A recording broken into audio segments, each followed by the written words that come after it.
I'm Chris Repp, and I'm participating this Easter week in the hashtag Jesus Changed My Life. Though specifically for me, it would be more hashtag Jesus Changed My Job. Out of high school, I didn't really know what I wanted to do, but I knew what I didn't want to do. And the one thing I really didn't want to do was work for my dad. There was nothing wrong with what he did. He provided for our family for years, but I just knew it wasn't for me. So I entered college, signed up as an engineering major. Not really sure why, but I was pretty aimless for the first year to year and a half. Didn't get good grades, but I was probably the intramural champion of badminton and ping pong and basketball. That was about it. So about halfway through my sophomore year of college, I met Jesus. It was amazing, life-changing experience. And out of it, I knew two things for sure. First was that I was going to marry my wife, Becky. And the second was that I wanted to help people. So I transitioned from engineering to a psychology major, moved from Penn State York to York College, and went from a C and D student to a straight A student. I did finish that degree, had an undergrad in psychology, but at about the same time, my wife and I were married and found out that we were pregnant with our daughter, Sarah. And although an undergrad in psych fit with what I wanted to do, it wasn't going to pay the bills. So I ended up transitioning back to working for my dad. It was a good job. It paid the bills. It helped me and my growing family get into a small house in New Freedom and provide for our needs. But it was just a job. And then at a certain point, God, through Jesus, started to transition what was a job to something closer to what was a calling to help people. And here's how it happened. I remember this specific experience first, but it may not have been the first one. What I do is fix furniture for people in their homes. And there's something kind of unique about being invited into someone's house to sit, stand in their living room for several hours and clean their furniture. Person's guard's down in their home and they're kind of more comfortable in who they are. And I started to discover that if I just asked a few simple questions about who they were, where they were from, about their family, and how long they lived in their home, the homeowner tended to engage in conversation. And we would get rather quickly from superficial things to more deep and interesting things about life and family and health and sickness. The first specific memory I have of this is Miss Cherry. Miss Cherry was an African-American lady in downtown Baltimore City, honestly in a neighborhood that I had never been in before and don't think I would have been in if I weren't going there to fix her couch.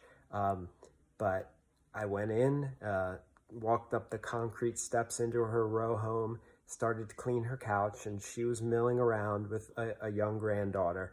And we started to talk. And pretty quickly, it was uncovered that she was raising her granddaughter, that her daughter was drug addicted and on the street, and Miss Cherry just had a great hole in her heart because of her daughter's addiction. So we continued to talk. I shared some of my family experience. She shared more of hers. And as I finished up the job,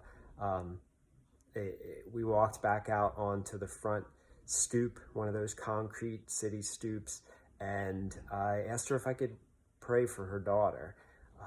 So we stood there for 30 seconds, and I prayed for her daughter, and opened my eyes as we finished, and she had tears in her eyes, and she just reached over and gave me a big hug. It was crazy. I came there a few hours earlier, had never met her, and was hired to fix her couch. And we end up praying together, and she ends up hugging me. And it was just an amazing experience. So that was sort of the first of the Jesus changing my job from a job into a calling. And honestly, there's dozens more stories like that. I met a gentleman in North Baltimore who was Jewish, and I found out quickly he was at stage 4 terminal cancer. And we had an amazing discussion as I worked about life and death and things of significance. There was Stephen in Frederick, a young guy who was a college kid, just kind of aimless and sort of philosophically minded. And we chatted and just got into some questions about the meaning of life and purpose. And we just ended up talking about God and sitting for, like a half an hour after I finished the job talking. There was a Hispanic lady, I wish I remembered her name, in Washington, D.C. I think she was actually the housekeeper at this house. And as I was finishing the job, I could just tell she had something on her mind. And I asked her what was going on. She told me about her daughter and some significant situation her daughter was facing. And right there in the hallway of her, not even her, of the row home in D.C., we prayed. And she just was so grateful. And then there was time, I sit and often do paperwork after my jobs, and I was at a coffee shop in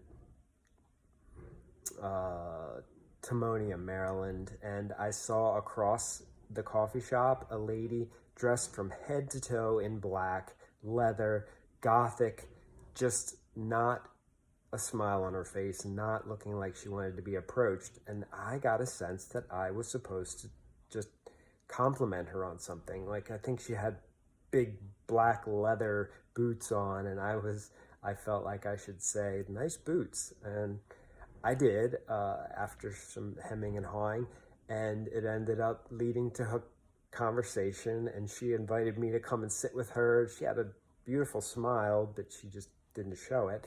And we talked about things of significance. She ended up telling me about her brother and his drug addiction problem. And I told her that I believed that the hope that Jesus brings us on the cross can overcome the worst of situations. And she was so grateful. Finally, there's the situation where a day started out as one of the worst and most annoying days of my work career and ended up being maybe the most significant, that I was stuck on the side of the road after a flat tire for hours because there was a lock washer on the tire that was flat. I could not get off. And after hours and hours of trying to fix it and solve the problem, being too stubborn to call AAA, someone pulled up behind me, and the person turned out to be a tow truck driver.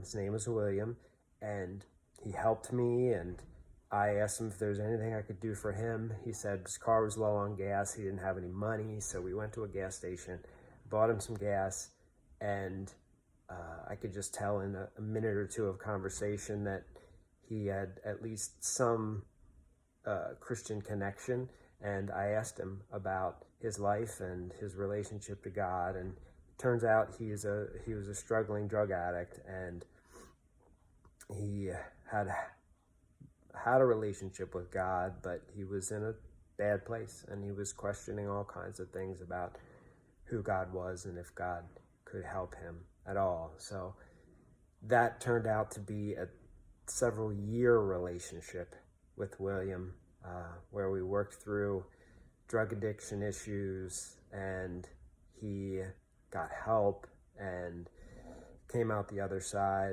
an amazingly changed person, and then ultimately did die of a drug overdose.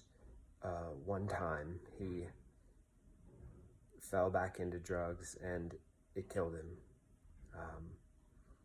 But an amazing set of relationships occurred there, and a connection with him that I'll never forget.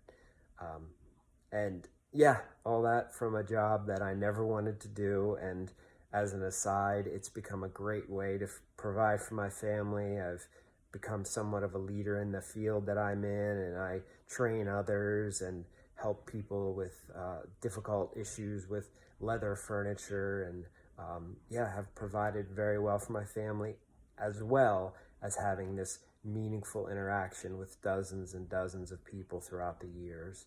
So I think that's it. That's how Jesus changed not only my job, but my life.